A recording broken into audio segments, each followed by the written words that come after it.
아멘. 오늘이 레위기 두 번째 설교입니다. 오늘 읽은 마지막 구절을 보니까 이는 번제와 소제와 속제제와 속건제와 위임식과 화목제의 규례라 하면서 5가지 제사를 총정리해서 마무리하는 이야기를 하고 마무리 짓고 있습니다. 내일부터는 새로운 주제로 또 위임식, 제사장 위임식에 관한 이야기가 시작이 될 거고요. 레위기가 알고 보면 어렵기만 한 책만은 아닙니다. 우리 신앙생활에 레위기는 매우 중요한 내용을 다루고 있습니다. 오늘도 지난 주일처럼 레위기에 대한 전반적인 이해를 돕는 내용을 잠시 먼저 다루고 오늘의 주제로 넘어가 보도록 하겠습니다. 여러분은 아십니까? 레위기의 본래 이름은 레위기가 아니었다라는 것 말입니다. 히브리어, 레위기는 구약 성경은 원래 히브리어 언어로 기록이 되어졌는데요. 이 히브리어가 헬라어로 이제 번역이 최초로 되어집니다. 그걸 70인역이라고 셉투아진트라고 그렇게 말하는데요. 이때 히브리어가 헬라어 성경으로 바뀌는 이때 이 책의 이름이 레위기라고 그렇게 이름을 붙였습니다. 그리고 그 다음에 이제 헬라어에서 또 라틴어, 불가타 성경이라고 하는데 라틴어로 번역이 되고 또 독일어, 영어로 번역이 되고 또 한국어로 번역이 되고 각 나라 말로 이렇게 번역이 되어졌습니다. 그때부터 이제 이 레위기를 말 그대로 레위기라고 책 이름을 정하고 그렇게 책명을 불렀습니다. 레위기라는 이름 때문에 레위기 이건 레위 가문에 속한 제사장을 위한 책이라고 오해를 하시면 안 됩니다. 정작 레위기 속에는요, 레위인이라는 단어는 단 2번밖에 등장하지를 않습니다. 레위기의 본래 이름은 와이크라라는 책명이에요. 와이크라가 무슨 뜻이냐니까 그가 부르셨다라는 뜻입니다. 자, 레위기 1장 1절 말씀을 우리 다 같이 한번 읽어보겠습니다. 여호와께서 회막에서 모세를 부르시고 그에게 말씀하여 이르시되, 이 1장 1절부터 레위기가 쭉 이어지는데요. 이 1장 1절에 나오는 여호와께서 부르셨다, 이 말을 와이크라라고 하는데 이게 책의 이름이 되어졌던 겁니다. 레위기만 그런 게 아닙니다. 레위기를 비롯한 모세, 오경 전부 첫 문장을 가지고 책 이름을 정했어요. 창세기도 마찬가지고요, 민수기, 신명기도 마찬가지입니다. 여러분들께서 알고 계신지 모르겠습니다만 찬송가도 마찬가지예요. 여러분, 찬송가의 책 곡의 명이 따로 있지 않습니다. 여러분, 찬송가 어떤 찬송을 펼치더라도 거기에 제목은 가사 첫 줄 첫 문장이에요. 혹시 이거 아셨어요? 원래 알고 계셨어요? 다른 교회에서는 제가 안 알려주는 건데 특별히 우리 교회라서 제가 귀뜸해 드리는 겁니다. 이것 모르는 분도 없잖아 있으실 거예요. 여러분, 곡명이 따로 있지 않습니다. 첫 문장이 곡명이에요. 레위기가 그랬다라는 겁니다. 자, 1절을 읽었는데 1절과 보고 이어서 2절을 보겠습니다. 같이 한 번 더 읽겠습니다. 여호와께서 회막에서 모세를 부르시고 그에게 말씀하여 이르시되, 같이 읽읍시다. 이스라엘 자손에게 말하여 이르라. 너희 중에 누구든지 여호와께 예물을 드리려거든. 자, 여기를 봐도 이 책이 누구를 위한 책이에요? 너희 중에, 이스라엘 자손에게 말하라 이르라. 너희 중에 누구든지, 제사장 중에 누구든지입니까? 아니면 이스라엘 백성 중에 누구든지입니까? 이스라엘 백성 중에 누구든지입니다. 자, 그러니까 레위기는 이스라엘 백성 모두를 위해서 제정된 예배와 삶의 규범을 담은 책이에요. 제사장 지침서가 아니라는 겁니다. 성직자들을 위한 책이 아니라 하나님의 백성들을 위한 책입니다. 하나님의 백성이 하나님이 원하시는 공동체, 예배 공동체, 교회 공동체가 되기를 원하셨기 때문에 주신 특별한 말씀이 레위기라는 겁니다. 자, 이제 이 중요한 사실을 전제로 하나님이 원하시는 공동체의 모습, 교회의 모습이 무엇인지 함께 생각을 나누고자 합니다. 첫 번째는 건강한 교회를 함께 이루는 예배 공동체. 이것이 우리를 보시고 우리를 향해서 두신 하나님이 원하시는 교회의 모습이라는 겁니다. 28절부터 30절 말씀, 오늘 같이 읽는 부분이 많은데요, 같이 다시 한번 읽어봅시다. 시작. 여호와께서 모세에게 말씀하여 이르시되 이스라엘 자손에게 말하여 이르라. 자, 여기도 보세요. 이스라엘 백성들에게 말하여 이르라. 백성들이 들어야 할 말씀이라는 겁니다. 계속 읽읍시다. 화목 제물을 여호와께 드리려는 자는 그 화목 제물 중에서 그의 예물을 여호와께 가져오되 여호와의 화제물은 그 사람이 자기 손으로 가져올지니 곧 그 제물의 기름과 가슴을 가져올 것이요 제사장은 그 가슴을 여호와 앞에 흔들어 요제를 삼고. 여기 잘 보세요. 여기 그 사람과 제사장이 구별되어 있습니다. 여기 말하는 그 사람은 누굴까요? 제사장이 아니라 누굴까요? 제사 드리러 온 사람, 제사자예요. 제사장이 아니라. 예배는 구경이 아니라 제사장과 예물을 가져온 그 사람, 제사자가 동참해서 함께 드리는 일이라는 사실을 말해주고 있습니다. 여러분, 지금 계속해서 레위기를 읽고 계시죠? 예라고 대답해 주시기를 간곡히 부탁드립니다. 다시 한번 묻겠습니다. 여러분, 레위기를 읽고 계시죠? 어려워도 계속 읽어보세요. 그리고 그 옆에 해설을 읽으시면 조금씩 더 잘 아실 거예요. 자, 한 7장까지 읽었던 내용을 제가 또 도표로 여러분에게 설명을 드릴게요. 많은 제사의 종류가 있습니다. 번제, 소제, 화목제, 속죄제, 속건제 5가지 제사가 있어요. 제사를 드리는 방법은 이제 오늘도 좀 나오지만 요제, 그다음에 거제, 전제, 화제 이런 종류가 있습니다. 자, 제사를 하면 우리도 예배도 예배 순서가 있죠. 그렇잖아요. 앞에 찬양이 있고 또 광고하고 성경 봉독하고 설교가 있고 제가 축도를 하고 또 하나 빠졌네. 찬양대가 찬양을 하고 이게 다 의미 없이 된 게 아니라 이게 성경적인 의미를 가지고 오랜 전통 가운데 세워놓은 교회의 전통이라는 것을 아셔야 됩니다. 이것도 다 신학적인 성경적인 의미를 가지고 다 짜놓은 거예요. 자, 제사도 막무가내로 드리지 않습니다. 절차라는 것이 있습니다. 잘 보세요. 제사의 절차가 있고 그 절차를 담당하는 담당자가 있습니다. 자, 보시면 제일 먼저 짐승, 이것도 참 은혜로워요. 소를 드리기도 하고 염소, 양을 드리기도 하고 비둘기를 드리기도 해요. 이 종류는 형편대로 한다라는 겁니다. 여러분, 형편이 어려운 분은요 소로 제사를 드릴 수가 없어요. 어려운 사람은 비둘기로 드릴 수 있도록 하나님이 누구든지 하나님을 예배할 수 있도록 그렇게 다 정해 놓으신 거예요. 그게 참 은혜로워요. 여러분, 교회는요 누구든지 하나님께 예배 드릴 수 있는 곳입니다. 자, 또 볼까요?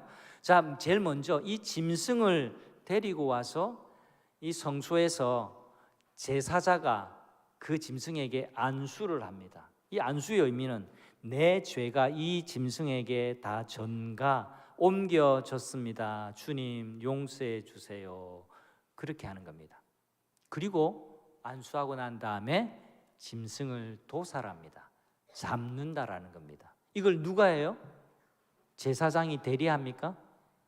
제사자, 우리가 방금 읽은 그 사람이 하는 겁니다. 그 다음에 짐승이 죽고 난 다음에 그 피를 가지고 와서 제단 사방에다가 피를 뿌리게 되는 겁니다. 피 흘림, 그러니까 죄값을 받았다라는 뜻이에요. 이걸 누가 해요? 제사장이 그렇게 집전을 하는 겁니다. 그 다음에 죽은 짐승의 가죽을 벗겨요. 그리고 각을 뜹니다. 각을 뜬다는 것은 짐승을 반으로 쪼개고 자른다라는 뜻입니다. 이걸 누가 해요? 그 사람이 하는 겁니다. 그리고 이 장작, 이 번제단에 불은 꺼지지 않게 하는데요, 번제단에 장작을 쌓아서 불이 활활 타고 있는 거기에 각을 뜬 고기를 올려놓는 절차를 진행합니다. 이걸 누가 해요? 제사장이 하는 겁니다. 그리고 짐승을 잡으면 내장과 정강이가 있습니다. 깨끗하게 씻고 손질을 합니다. 그걸 그 사람이 하는 겁니다. 마지막으로 벌려놓은 그 고기 위에 내장과 정강이를 올려서 하나님께 화제물로 태워서 하나님께 제사를 드리는 겁니다. 여러분 잘 보세요. 제사를 드리는 모든 과정에서 제사자와 그 사람 제사자와 제사장 두 사람이 교대로 임무를 수행합니다. 제사장은 제사장 고유의 역할이 있어요. 그 사람 제사자도 자신의 고유한 책임과 역할이 있습니다. 여러분 가만히 보면 힘든 일은 누가 하나요? 그 사람이 합니다. 짐승을 잡는 것, 가죽을 벗기는 것, 내장을 손질하고 정강이를 손질하는 것은요, 그 사람이 하는 겁니다. 제사자가 합니다. 왜 그럴까요? 왜 그래야 할까요? 자신을 위한 제사이기 때문에 그래요. 제사장이 죄를 지어서 제사장 좀 살리기 위해서 제사를 드리는 게 아니기 때문에 그렇습니다. 누구 죄 때문에 제사를 드리러 왔어요? 내 죄 때문에. 바로 그 사람 제사자의 문제 때문에 하나님께 속죄제를 드리러 온 거예요. 번제를 드리러 온 거예요. 화목제를 드리러 온 거예요. 자신을 위해서 지금 제사를 드리는 겁니다. 제가 오늘 강조하고 싶은 부분이 바로 이 부분입니다. 제사에서 가장 중요한 역할을 하는 사람은 제사장이 아니라 누구예요? 제사자 그 사람 자신이라는 겁니다. 자신의 제물이기 때문에 자신의 짐승에게 안수하고 죽여야 의미가 있습니다. 자신의 제물이기 때문에 자기가 그 제물의 내장을 끄집어내고 씻고 깨끗하게 손질해야 했습니다. 지저분하고 너덜너덜한 제물은 합당하지 않았기 때문에 손질을 해야 했습니다. 여러분 행동이라고 하는 것, 행위라고 하는 것은요, 그 마음이 반영이 되어서 나타난 결과죠. 제사를 드리는 사람의 태도가 굉장히 중요했습니다. 마음의 태도가 삐딱하면 나타나는 행위도 건성건성이고 형식적일 수밖에 없습니다. 동의하십니까? 제사장만 중요한 게 아닙니다. 더 엄밀히 말하자면 잘 준비해서 정성스럽게 제물로 바치는 그 사람 제사자의 역할이 더더욱 중요합니다.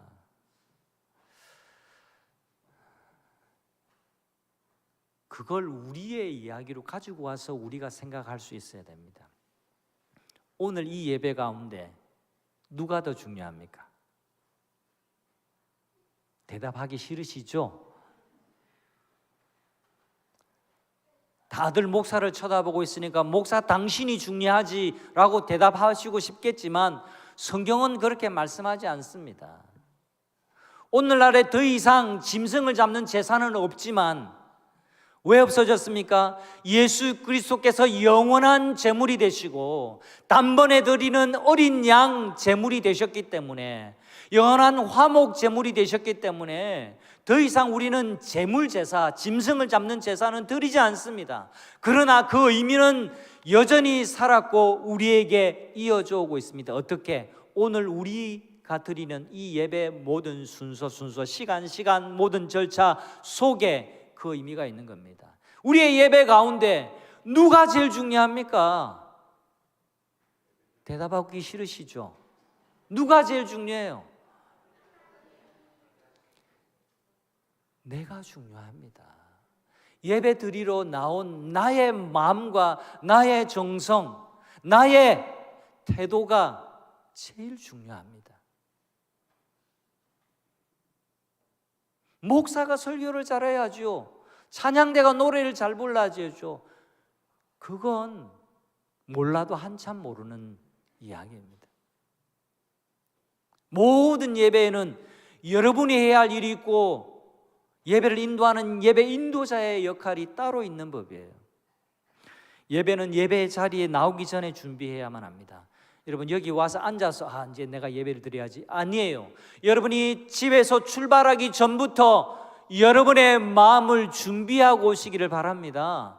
그냥 얼렁뚱땅 헐레벌떡 너덜너덜한 마음으로 너덜너덜한 재물 가지고 하나님께 제사를 드리는 사람은 그 재물은 합당하지 않습니다. 하나님이 무슨 드라큘라도 아닌데 무슨 재물에 짐승의 피를 좋아하시겠어요? 성경 다른 곳에는 이미 그렇게 말씀하셨습니다. 하나님이 고기 제사 좋아하는 분이 아니더라고 이미 말씀하셨어요. 근데 레위기에는 이렇게 말씀하신 이유는 그 당시의 문화, 이 문화를 가지고 하나님을 어떻게 예배해야 되는지를 설명하는 거고 그 규칙을 정해놓은 것이에요. 주님의 이름으로 여러분에게 권면드립니다. 너덜너덜한 마음으로 예배 자리에 나오지 마시기를 바라요. 너덜너덜한 마음으로 정리되지 못하고 정결하지 못하고 정성을 다하지 못한 그냥 형식적인 마음과 태도로 이 자리에 앉아 계시지 않기를 주님의 이름으로 간곡하게 여러분에게 권면드립니다. 그건 예배자의 마음이 아니에요. 그 사람의 예배를 하나님이 받으실까요? 하나님이 왜 가인의 제사는 안 받으시고 아벨의 제사를 받으셨을까요? 가인은 곡식으로 드리고 아벨은 짐승으로 드렸기 때문에 그는 성경을 몰라도 너무 몰라서 그런 거예요. 성경에는 하나님이 가인과 그의 제사는 받지 않으시고 아벨과 아벨의 제사를 받으셨다, 그렇게 말씀합니다. 하나님은요, 제사를 드리는 그 사람의 제물을 받으시는 게 아니라 더 엄밀히 말하면 그 사람을 받으신다라는 것을 기억하시기를 바랍니다. 하나님이 여러분을 받으시는 거예요. 우리의 예배를 기쁘게 받으시고 받지 않으시고는요, 예배 인도자에게만 달린 것이 아니라 그 사람인 바로 여러분, 바로 당신의 마음의 태도와 예배의 준비에 달려 있다라는 것을 기억하시기를 바랍니다. 예배는 결코 구경이 아닙니다. 쇼가 아닙니다. 보고 즐기는 게 아닙니다. 내가 드리는 거예요. 설교를 잘하래 못한 애가 아닙니다. 오늘 찬양의 음정이 좀 틀렸네 만에, 그게 아니에요. 예배 자리에 있는 사람은 자신이 결코 수동적인 자세로 예배의 구경꾼이 아니라 적극적인 예배자, 그 제사를 드리는 그 사람이라는 점을 명심하고 마음에 새겨야만 합니다. 그러라고 이 레위기를 우리에게 주신 겁니다. 오늘 제가 목회 편지에도 말했습니다만 찬양은요, 우리 모두가 다 해야 하는 거예요. 찬양대라고 부르셔야 됩니다. 성가대가 아닙니다. 성경적이지 않습니다. 그러면 찬양을 안 해도 표가 잘 안 난다고 찬양을 안 하고 그냥 숨어 있지 마시기를 바랍니다. 찬양대 이야기를 좀 더 해볼까요? 이분들은 뭐 좀 우리하고 다른 옷을 입고 계시니까 이분들은 찬양을 하고 우리는 저 찬양을 감상하고, 이게 아니에요. 이분들의 준비된 찬양에 아멘으로 우리가 마음을 합할 때, 그때 우리의 모두의 고백과 함께 하늘 보좌로 하나님을 향한 찬송이 올라가는 겁니다. 우리가 함께 찬양하는 거죠. 1부보다는 우리 2부 성도님들이 더 아멘을 센스 있게 잘하세요. 한 번 더 우리 찬양대가 곡을 마쳤다 칩시다. 자, 마쳤습니다. 네, 잘하셨습니다. 코로나 이후에 립싱크가 아주 많아졌어요. 마스크를 하고 있으니까 뭐 저 양반이 입술을 벌려서 찬양하는지 안 하는지 잘 모르니까 그 립싱크가 습관이 된 경향이 있습니다. 마스크를 쓰고 있으니까 찬양을 안 해도 표가 잘 안 나요. 여러분, 마스크를 쓰든 안 쓰든 마음을 다해서 정성을 다해서 찬양해 보세요. 그냥 부르는 것과는 많이 다릅니다. 입술을 움직이는 것하고 마음을 담아서 입술만 달싹거리는 것하고 마음을 담아서 찬양하는 것하고는 노래의 차원이 다릅니다. 여러분, 찬양팀 보시고 대리만족하지 마시고 함께 찬양하시기를 바라요. 오늘 첫 곡이 찬송가가 아니라 조금 새로운 곡 몇 번 불렀지만 아이고, 이 젊은 저 양반들, 목사도 젊더만 저 찬양팀이 맨날 젊은 노래만 하고 너무 불편해하지 마시기를 바랍니다. 노래에 젊은 노래, 늙은 노래가 어디 있습니까? 하나님을 찬양하는 가장 좋은 곡이죠. 여러분, 그냥 이러다 살래요, 이러다 살다가 갈래요, 이렇게 살지 마시기를 바라요. 늘 새 노래를 배우세요. 여러분, 찬송에는요, 곡조보다 더 중요한 것은 가사입니다. 가사가 얼마나 좋은지 몰라요, 여러분. 그래도 내가 익숙하지 않은 찬양도 입술을 열고 마음을 열고 힘껏 찬양하는 여러분 되시기를 바랍니다.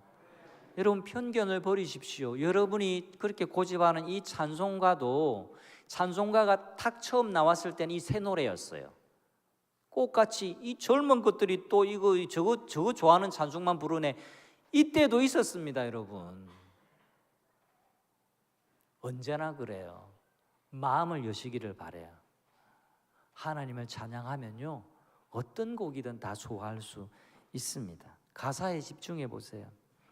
저는 여러분들이 립싱크 계열의 성도가 아니기를 바랍니다. 열창을 하십시오.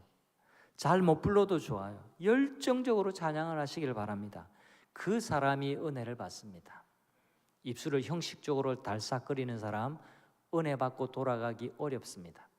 그런데 마음 다해서, 뜻 다해서, 정성 다해서 땀이 날 정도로 열창을 하면서 드리는 그 예배 가운데 하나님이 얼마나 기뻐하시고 그 예배를 하나님이 얼마나 기쁘게 받으실지 여러분, 그걸 기억하고 예배하는, 찬송하는 예배자 되시기를 소원합니다.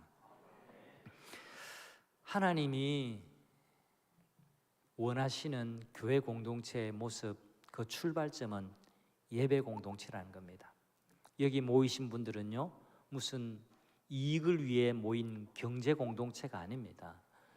하나의 목적을 위해 모이신 거예요. 무엇하러 여기 모이셨습니까? 예배하기 위해 오신 거예요. 함께 살아계신 하나님을 예배하기 위해 오셨습니다.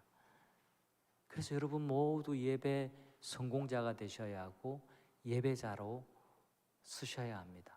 교회가 제일 잘해야 되는 것 예배입니다. 예배가 살아야 성도가 삽니다. 예배 잘 드리기를 소원하시고 한 분 한 분이 최고의 예배를 드리겠다라는 마음의 소원을 가지고 모일 때마다, 예배 드릴 때마다 은혜롭게 예배 드리는 우리 모두가 되기를 원합니다. 두 번째, 건강한 교회를 이루어가는 기쁨의 공동체가 되기를 하나님이 원하십니다. 한번 따라해 주시면 좋겠습니다. 기쁨의 공동체. 여러분, 예배를 잘 드리는 공동체와 더불어서 무엇을 하든 기쁨이 넘치는 공동체가 되기를 하나님이 바라세요. 30절 말씀 보겠습니다. 역시 같이 읽어보겠습니다. 여호와의 화제물은 그 사람이 자기 손으로 가져올지니 곧 그 제물의 기름과 가슴을 가져올 것이요 제사장은 그 가슴을 여호와 앞에 흔들어 요제를 삼고. 자 보세요. 제사를 드리는 사람, 그 사람이 자기 손으로 가져왔대요. 왜 이렇게 설명을 하느냐? 여기에는 두 가지 의미가 있습니다. 자기 손으로 재물을 가져왔다라는 이 말에는요, 자발적인 의지에서 화목제가 준비되었다라는 것을 의미합니다. 여러분, 억지가 아니라는 겁니다. 여러분, 이 자리에 억지로 나와 계신 분이 계십니까? 억지로 나와 계시면 안 나오는 것보다 훨 낫지만 그 뒤에 무슨 말을 기대하셨어요? 억지로 나와 있어도 안 나오는 것보다는 좋아요. 그런데 억지로 나와 앉아 있는 것으로 하나님을 기쁘시게 하거나 자기에게 복이 되기는 어렵습니다. 여러분 가운데 혹시 억지로 여기 나와 계신 분 계시면 마음을 고쳐 먹으시기를 바랍니다. 여러분 보세요. 그 사람은 자기 손으로 재물을 가져왔대요. 손을 강조하는 게 아니에요. 그 자발적인 의사를 말하는 겁니다. 자, 그리고 두 번째 의미는 마음과 정성이 중요하다라는 뜻이에요. 그 사람이 자기 손으로 준비했다. 이건 여러분 자기가 참여하면 그게 정성과 마음이 담길 수밖에 없는 겁니다. 비록 자발적이라 할지라도 정성이 없다면 또 마음이 담기지 않으면 하나님이 기뻐하시는 예배 그리고 제물이 되기가 어렵습니다. 여러분 건강한 교회는요, 이런 자발적인 마음, 즐거운 마음으로 헌신하고 봉사하는 사람이 많은 교회입니다. 그런 교회가 기쁨이 넘치는 교회가 됩니다. 자기 손으로 재물을 가져오는 사람이 많으면, 그죠? 그곳에는 기쁨이 넘칠 수밖에 없습니다. 어제 토요일의 교회의 풍경을 여러분에게 한번 이렇게 설명하면서 그려드리고 싶어요. 매주 토요일마다 제가 이제 교회에 있잖아요. 제가 7시 30분 정도에 이제 교회를 도착을 했는데 우리 권사님 몇 분이 부엌에서 막 일을 하고 계세요. 하루 전날 금요일에도 또 이제 밑작업을 하고 계시는 분이 계신데 이제 김장을 한다고 권사님들이 모였어요. 전문 용어로 이제 치대했어요. 막 치대고 계시더라고요. 근데 가만히 보니까 이런 시간 아닙니까? 이런 시간에 막 눈 비비고 막 잠 깨가지고 막 입이 툭 튀어나오고 막 이래가지고 일하는 분은 없고요. 다 즐거운 마음으로 기쁨으로 나와서 그렇게 일해요. 그래서 오늘 여러분은 갓 치댄 김치를 드실 것 같아요. 네. 9시가 되니까 예고한 대로 어제는 비가 참 많이 왔어요. 그런데 광고가 일주일 전에 이제 그 남전도회가 모여서 앞에 화단 가꾸고 뒷덜리 정리한다 했는데 비가 와서 이거 오늘 이 비가 와서 남자분들이 서로 연락해서 미루자고 이야기했나 싶었는데 9시가 넘으니까 굵은 남자들 소리가 막 이렇게 나오면서 막 이렇게 막 분주하게 움직여요. 4층에서 이러 내다 보니까 앞에 화단을 막 삽질하고 막 난리가 났어요. 그러니까 비가 오는데도 우비 입고 막 그렇게 작업을 아까 여러분 광고 때 보신 그대로입니다. 그리고 뒤에도 이렇게 하시고 그리고 또 10시가 되니까 또 아이들 왁자지껄하는 소리, 계단을 뛰어다니는 소리, 아이들은 하여튼 다리에 힘이 제일 많거든요. 그러니까 뛰어다니고 하니까 문화센터가 지금 2주 전부터 개설이 되어서 믿지 않는 엄마들, 아기들도 와 참여합니다. 그러니까 아이들 문화센터 하는 소리가 들리고 10시 30분이 되니까 본당에서 찬송하고 기도하는 소리가 제가 토요일마다 우리 중보기도 팀의 기도 소리에 힘을 참 많이 받습니다. 그래요. 또 제가 11시에 신방이 있어서 삽질하는 분들 옆을 지나서 이제 신방을 다녀왔는데 이제 다녀와고 보니까 또 부엌에서 또 왁자지껄해요. 목사님 어디 갔다 오십니까? 하면서 이제 설거지 이제 마무리를 하고 있는데 목사님 안 계셔서 우리끼리 잔치했습니다.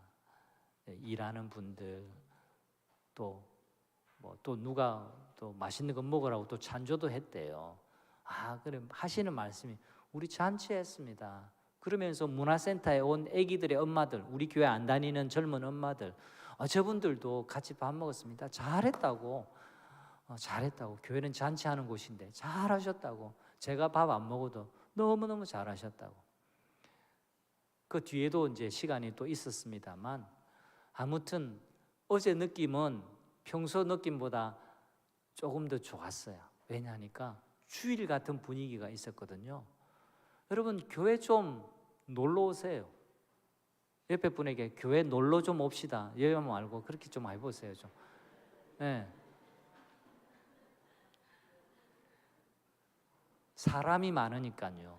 그리고 사람이 많은데 일하는 분들, 섬기는 분들, 이분들이 다 자발적으로, 다 목사가 시켜서 온 분들이 아니에요. 여러분, 저 주방 일에 목사가 시켜서 온다고 뭐 저 일 하겠습니까? 어떤 분이 그래요. 목사님, 누가 이거 돈 준다면 나 안 할 겁니다. 뭐 돈 준다 소리도 아닌데 자기가 먼저 그렇게 이야기해요. 그러니까 이 기쁨으로 한다, 그 말인 거죠. 여러분, 진짜 우리가 뭐 주방에 주방직이 뭐 한 달에 뭐 얼마 준다 하면 이만큼 작품이 나올까요? 그럼 우리 교회만큼 저기 음식을 잘하는 데도 많지 않습니다. 그렇습니까, 여러분? 그렇게 생각하세요? 네, 여러분들 이해하신 분은 오늘 점심 먹을 자격이 있습니다. 여러분, 자원에서 기쁨으로 하니까 제가 드리고 싶은 말씀이 이거예요. 교회를 드나드는 모든 분들의 표정과 그분들의 말소리와 그분들의 모습이 다 기쁨이 넘친 거예요. 제 마음이 너무 기뻤어요. 그때 제가 밥은 교회에서 안 먹었지만 너무너무 배불렀습니다. 여러분, 교회는 기쁨이 넘치는 곳이 되어야 돼요. 교회만 가면 맨날 싸우고 치지고 먹고 막 교회만 가면 분위기가 험악하고 그런 교회는 다니지 마세요. 우리 교회가 그런 교회가 안 되기를 여러분이 함께 노력해 주시기를 바랍니다. 모이면 자원해서, 어제 누가 또 뭐 누가 내라 소리도 안 돼 또 뭐 자원해서 누가 내가지고 음료수도 나는 먹었대요. 아무튼 자원해서 밥 사는 사람 많고 자원해서 일하는 사람 많고 자원해서 헌신하는 사람 많을 때에 그 기쁨이 어디 갑니까? 그 기쁨이 그 사람만의 기쁨이 아니라 우리 모두의 기쁨이 되고 교회의 기쁨이 되는 겁니다. 여러분, 잔치 잘하셨습니다. 앞으로 계속해서 우리 교회 잔치 열렸네. 잔치 많이 벌어지기를 소원합니다. 여러분, 레위기의 표현을 빌리면 자기 손으로 가져온 그 사람이 참 많아지고 있습니다. 그게 저는 감사합니다. 하나님은요, 누구든지 무슨 일이든지 자원하는 마음을 정말 원하십니다. 다시 강조하지만 하나님이 무슨 재물 그 자체를 좋아하셔서 뭐 고기 좋아하시는 육식 팔아서 하나님이 그걸 받으시는 게 아니에요. 오해하시면 안 돼요. 하나님은요, 자원해서 드리는 그 사람을 기뻐하신다는 것을 기억하시기를 바랍니다. 베드로전서 5장에 보면 신약에 이런 가르침이 있습니다. 너희 장로들에게 권면한다 하면서 이렇게 말씀하세요. 너희 중에 있는 하나님의 양무리를 치되 억지로 하지 말고 하나님의 뜻을 따라 자원함으로 하며. 우리 장로님들 어떻게 해야 되는데 이 생각하지 말고, 여기 말하는 장로는 오늘날에 이제 의미를 확대해 보면 먼저 예수 믿는 바로 여러분 한 분 한 분이 바로 여러분이 주신 말씀인 겁니다. 무슨 일이든 억지로 하지 말고, 그죠? 그렇게 하지 말고 하나님의 뜻을 따라서 자원하는 마음으로 하라. 자원하는 마음으로 음식하고 자원하는 마음으로 교사하고 자원하는 마음으로 청소하고 자원하는 마음으로 이런저런 봉사하고 자원하는 마음으로 예물 드리고 자원하는 마음으로 물질 쓰고 자원하는 마음으로 한떡 쏘고 자원하는 마음으로 봉헌 드리고 그렇게 하라 말씀입니다. 여러분, 무엇이든지 자원하는 마음으로 시작해 보세요. 안 된다, 못한다, 안 되겠다 여기에 익숙해지지 말고 하나님의 뜻이라면, 하나님이 원하신다면 한번 해보겠습니다, 제가 자원해 보겠습니다, 이런 마음을 품으면 그때 그 사람의 믿음이 자라는 겁니다. 믿음은 설교 많이 듣는다고 자라는 게 아닙니다. 믿음은요, 이럴 때 자라는 겁니다. 여러분, 그늘진 곳에서는 식물이 자라기가 어려워요. 햇볕이 잘 드는 곳에 심어야 잘 자라죠. 마찬가지입니다. 자원하는 마음은 믿음이 자라는 토양이 되는데, 자원하는 마음으로 들여보세요. 그때 믿음이 쑥 하고 자랍니다. 자원하는 마음으로 봉사해 보세요. 그때 믿음이 쑥 하고 괄목하게 성장하는 겁니다. 믿음은 설명 듣는다고 되는 게 아니라 믿음의 길을 따라서 걸으면 그 길 옆에 피어 있는 꽃도 보고 열매도 보게 되는 겁니다. 그렇게 살아야 축복을 받죠. 맛을 봐야 맛을 알죠. 하나님이 우리 동부산 교회가 어떤 공동체가 되기를 원하실까요? 한 주간 주신 말씀, 오늘 주신 말씀에 비추어 보면 알 수 있습니다. 최고의 예배를 드리는 예배 공동체가 되기를 우리 하나님이 원하십니다. 여러분 모두가 다 최고 예배자가 되시기를 바랍니다. 가장 멋진 예배를 드리는 예배자가 되시기를 바랍니다. 하나님께 자원하는 마음으로 봉헌하는 봉헌자 되시기를 소원합니다. 또 서로에게 자원하는 마음으로 섬기는 종이 되어 주시기를 바랍니다. 이런 자원하는 마음으로 서로의 종이 되고 하나님께 드리는 참된 예배자 봉헌자가 될 때에 기쁨이 충만해질 겁니다. 기쁨은 하늘에서 저절로 우리에게 떨어지지 않습니다. 자원하여 드리는 그곳에 기쁨이 샘솟게 됩니다. 우리 교회가 최고의 예배를 드리는 공동체, 또 기쁨이 넘치는 공동체가 되기를 우리 주님의 이름으로 축복합니다. 우리 620장 우리 다 함께 자리에 일어나